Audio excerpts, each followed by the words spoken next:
Hey everyone, welcome back to another episode of What's Good. Greg Mescall here with you. Joining me today, my good pleasure, my first ever interview with Olympic fencer Alex Massialas, two-time Olympian, working on number 3. Thanks for joining us. Absolutely. It's a pleasure to be here. Alex, I was thinking about you in this interview and watching video of you compete from past competitions, and I thought, well, if there's not a sport that seems better designed for social distancing. You're all covered up. The idea is to kind of get in and get out against your opponent. What's been the word around fencing as far as how competitions might resume given social distancing and everything else going on? Sure. As of right now, we still don't have a lot of information. The International Fencing Federation, is still trying to figure out, how they need to plan their schedule around the new Olympic schedule as well. And there are a lot of questions as to, our season this year was cut short. So how are they going to do points for next season and how that will affect the Olympic rankings and stuff like that. So as far as competition is concerned, I don't think anyone's really thinking about competing until maybe at the earliest, if we're lucky, November or something like that. But it seems like in all parts of the world, people are starting to slowly be able to get back into training. And, even if it's not serious training or you have to take extra precautions, being able to go back to the fencing club is something that I think a lot of our athletes are really missing. And luckily at this point, things are opening up a little bit so that people can actually go and, just kind of be in the environment that they're so used to being in. Talking with athletes from a variety of sports, boxers, they can work the heavy bag on their own. They can spar. Volleyball athletes, they've set up things where they can kind of hit the ball to themselves and work underneath nets and that sort of thing. What do your workouts look like when you can't have a person to go against? Yeah, well, luckily I live with my dad, so who's also my coach. So I can take private lessons with him in the backyard. Since we're in San Francisco, it's not really a big backyard or really too much of a backyard. So we don't do a lot of footwork, but at least we can work on some hand actions and stuff like that. And then other than that, it's more about keeping yourself in shape than anything else. For me, I've kind of taken this opportunity to look at this a bit like the off season, because we know we won't be able to go back and compete anytime soon. But that doesn't change the fact that I still need to be in some level of physical conditioning so that when I come back, I'm not starting from negative. I'm starting from at least ground zero or, hopefully a little bit more than that.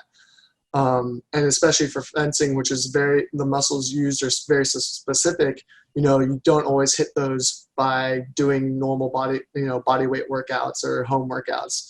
So, in addition to all that stuff, I try and, maybe try and to focus on a little bit of the hand actions, working with my dad on stuff like that, because that's the stuff that I think will come back the hardest. It'll take the longest time to really perfect that technique when I get back.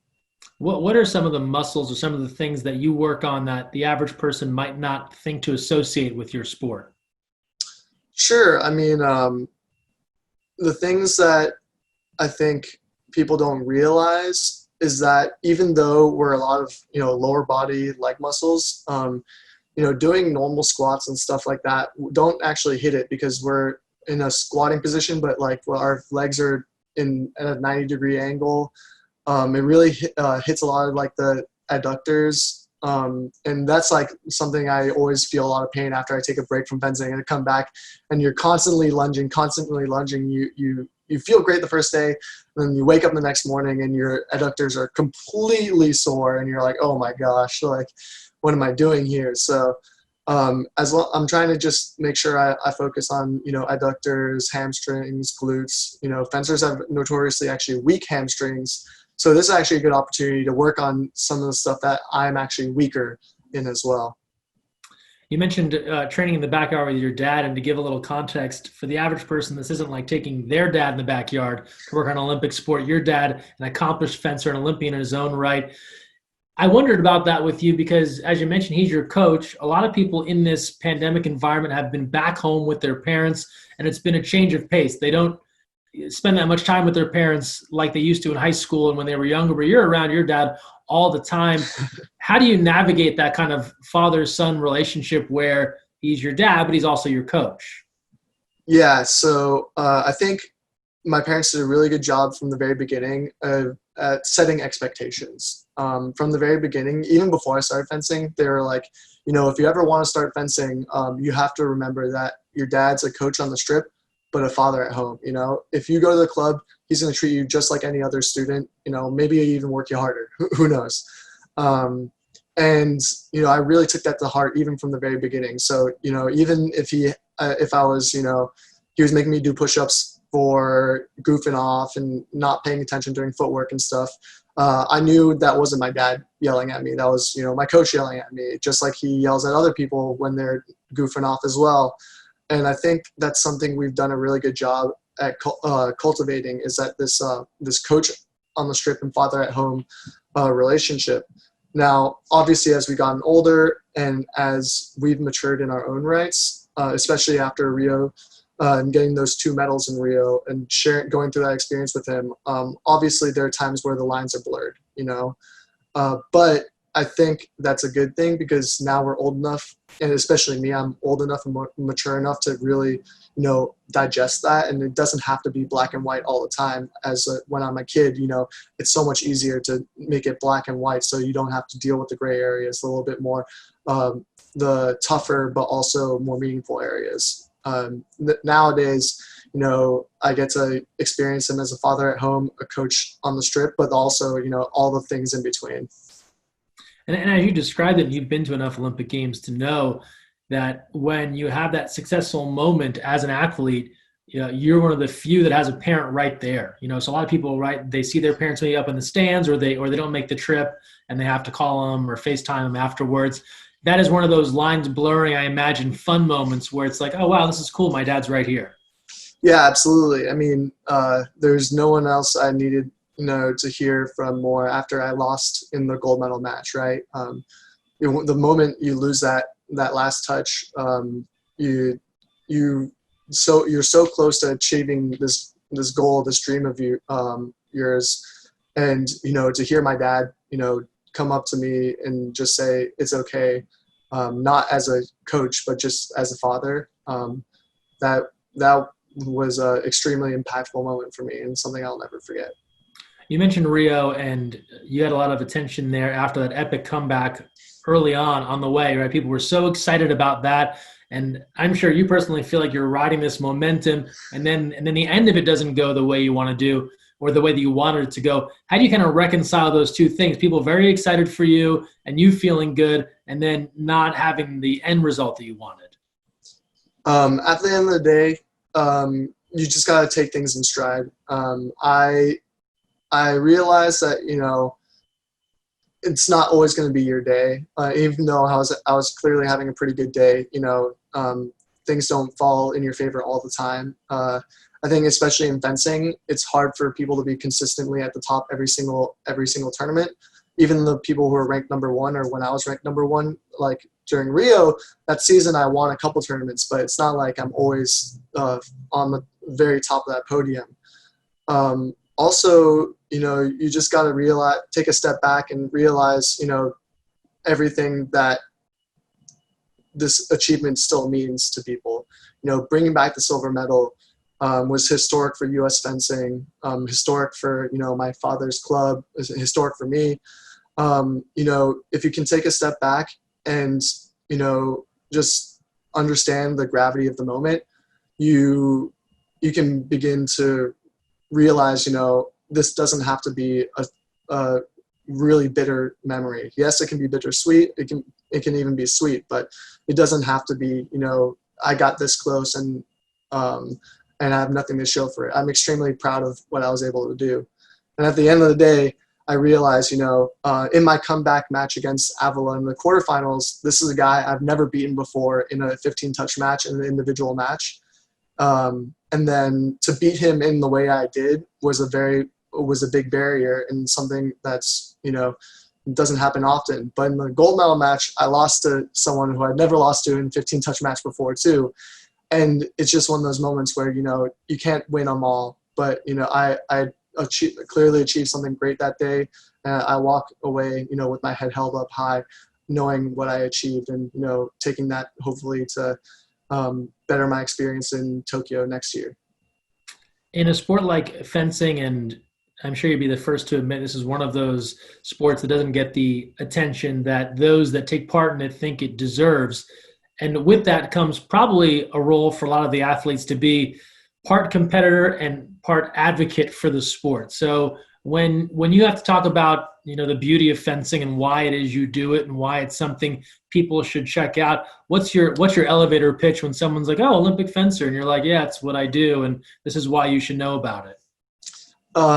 Depending on the age of the people you talk to, it definitely goes different ways. When I talk to kids, it's like, who doesn't want to be told to hit someone else with another sword, right? With a sword, right?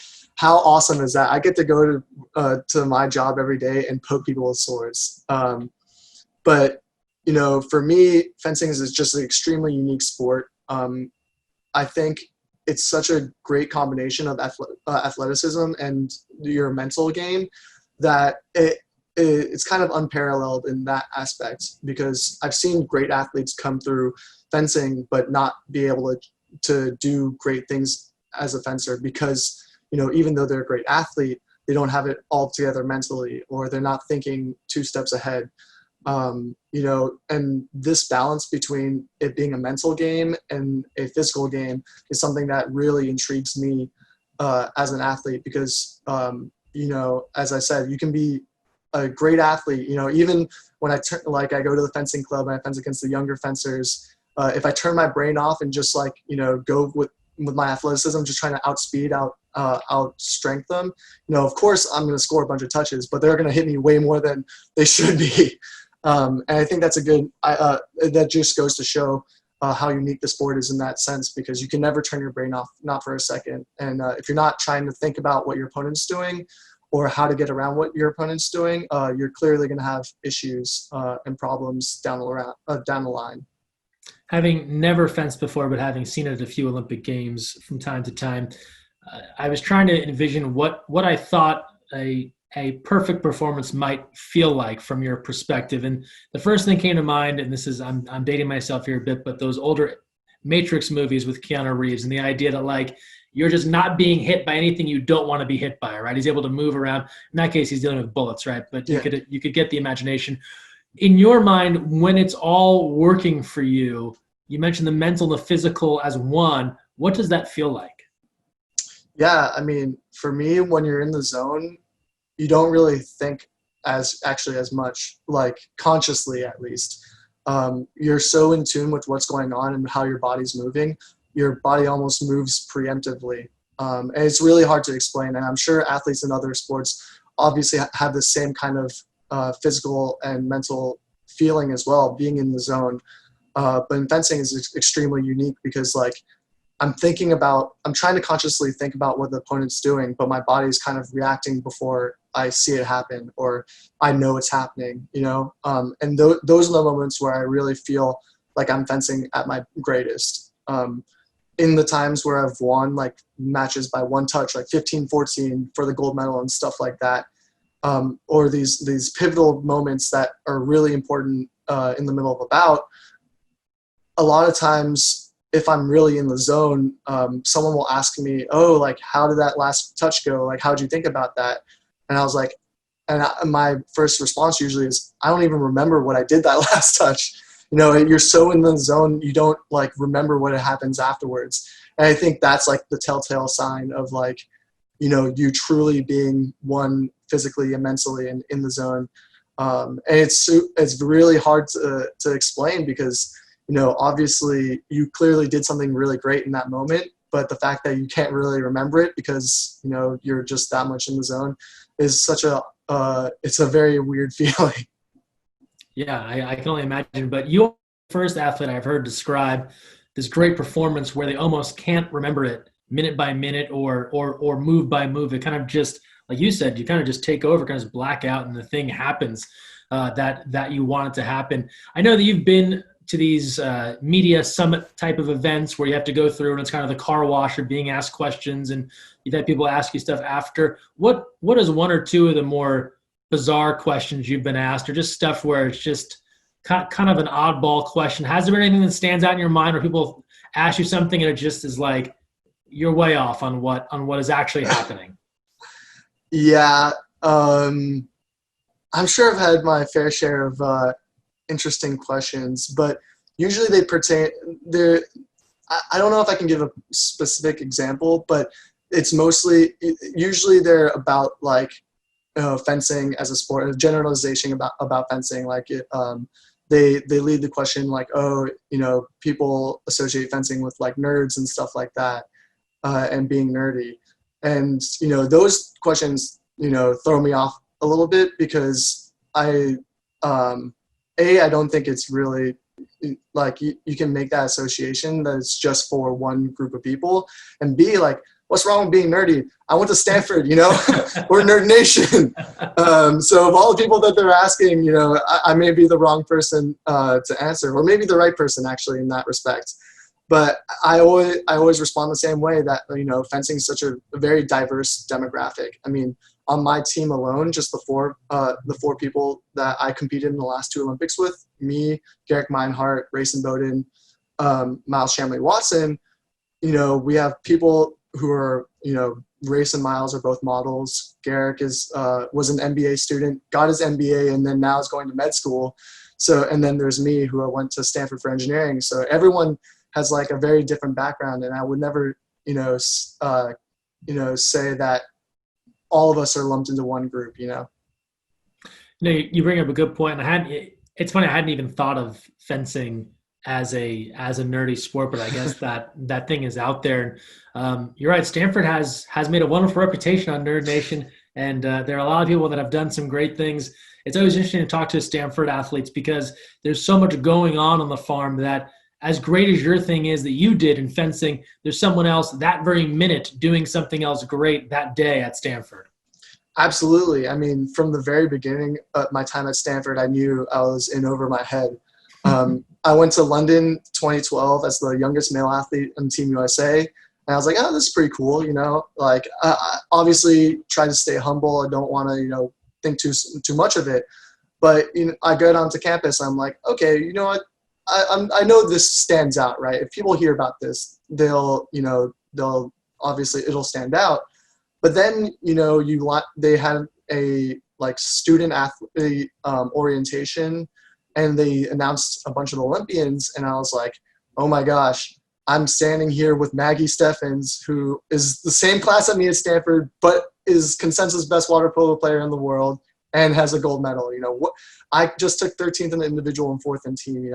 I can't even hold a candle to her. So, getting on the farm and hearing about even these incoming freshmen who are Olympians and had medals, and the amount of Olympians on campus. And this is not even to say the people who have done such great things academically. This was just my first take, in my first week at Stanford, what I realized. And it was an extremely humbling moment for me. And, going further and further down, you meet so many people who are so great academically, who have a lot of, very interesting extracurriculars that have nothing to do with sports, that are either in the academic field or, things that deal with social justice as well. It is extremely humbling. And that's one of the reasons why I really loved my time at Stanford. So you're constantly meeting people that you're kind of in awe of, even when people think that they should be in awe of you. I've had friends tell me, hey, I'll be going on a rant about how someone else is like so great. I'm like, how are you guys like so good at this? And they're like, dude, you were number one in the world at fencing, like, don't sell yourself short. And so it's a humbling experience, but also at least it's a self-affirming experience as well, because, you have landed amongst a group of people that, that I also belong there as well. You bring up a lot of great points there, and part of that Stanford culture, it bleeds into the Olympics and national teams too, where everyone is so competitive, it brings everyone's game up a bit. You talked about the diversity of your team. I was thinking back at previous Olympics on the women's side in fencing, Ibtihaj Muhammad and kind of her path, and that being an example for others. You mentioned social justice. That's been so much in the news the last month now, as we're talking here at the end of June. From your standpoint, and I know this can be kind of a touchy subject, but just the onus on athletes to kind of be more than their sport, is that something that you feel kind of a responsibility to, to your point, right, speaking out about the diversity of not only your team, not just academically, but maybe race, where they're from? Why has that been an important thing to you and your teammates, and why do you think it resonates with athletes across the country? I think it resonates among athletes around the country because, when you're on the court and when you're on the fencing strip, your race shouldn't matter. If you're the best fencer in the world, it doesn't matter who you are. It doesn't matter where you're from. If you can beat anyone, you can beat anyone. I think that's a really important thing. Also, as athletes, we do have this platform where people do look up to us. Kids look up to you, and I think it's really important for us to take a stand when we believe that something is right. I haven't always been at the forefront of taking, strides to, talk about these kinds of issues as I was growing up, when I was getting younger, at least on social media. But within the last month and seeing, a lot of my teammates being so strong and being outspoken about it, and then hearing even, just the dialogue and trying to absorb all the information from all kinds of athletes, Ipti, Nzinga Prescott, even Rayson Bowden, one of my very good teammates who took a knee at the Pan American Games. Just hearing these stories and hearing, this cry for just justice, I think it's very important for people who have a voice to speak up, because if there's no one else to speak up for these, discriminated communities, that they won't be able to speak up for themselves. So I think, especially now in this period of time, it is really important for athletes, even myself included, to speak out more and just fight for justice, because at the end of the day, we just all want to be treated equal. As an athlete, I've always wanted to be treated equal. I've been cheated before by you think you've been cheated by referees before. You think, things are unfair. And that's the beauty of athletics, is it should always be a fair playing field. In the ideal scenario, it's always a fair playing field. And when that happens, it doesn't matter what your background is. If you're the best, you're the best. You bring up some good points there, and you're right. A lot of the things you just described, that has helped generate some important conversations that have gone on at leadership, whether it's USOPC, among different sports, in sports media, in media in general. So a lot of key conversations happening right now. As you said, a lot of important dialogue, more to come. This is far from over as far as this thing will continue. Conversations will continue as we work our way towards Tokyo and beyond. As we close things out here, Alex, really appreciate you taking some time here, kind of end on a lighter note in our What's Good interview series with 3 questions. They are: what's something you've done for yourself lately? What's something you've done for someone else lately? And then what's something, and even in these heavy times, what's something that you've kind of been able to escape to and laugh at? And so the first thing I'll start with is, what's something you've done for yourself lately? I haven't really done all that much in general. I guess the one thing I've done for myself is, I've grown out my hair as long as possible. Even though I've had offers for, family to cut my hair, this is the one opportunity. I've always wanted to see how long I could grow my hair out. So, right now I'm getting pretty long, but still got a ways to go before I get anywhere significant. But I think that's something I'm doing for myself that I think is a little funny. Something I've done for others, I just try and do stuff for my parents whenever I can. Right now, because I live next door to them, I try to be the one going to the markets more, and just trying to limit their exposure to the outside world as much. Even as safe as San Francisco is, you can't ever be, too safe in these times. So whenever I can reduce the risk for others, whether it's friends or family. I know I'm of good health. I have a lot of time on my hands because, my training's been limited. So, if people need things, I just try and be the one who's available to help people pick up groceries and just anything menial, stuff like that. And then the last question was, the last thing that made me laugh. Yeah. I really enjoyed Jimmy O Yang's stand-up on Amazon Prime. He talks about this Asian American experience, and even though I'm only half. I do resonate with a lot of things he talks about, and I think is absolutely hilarious too. So I love Jimmy O Yang.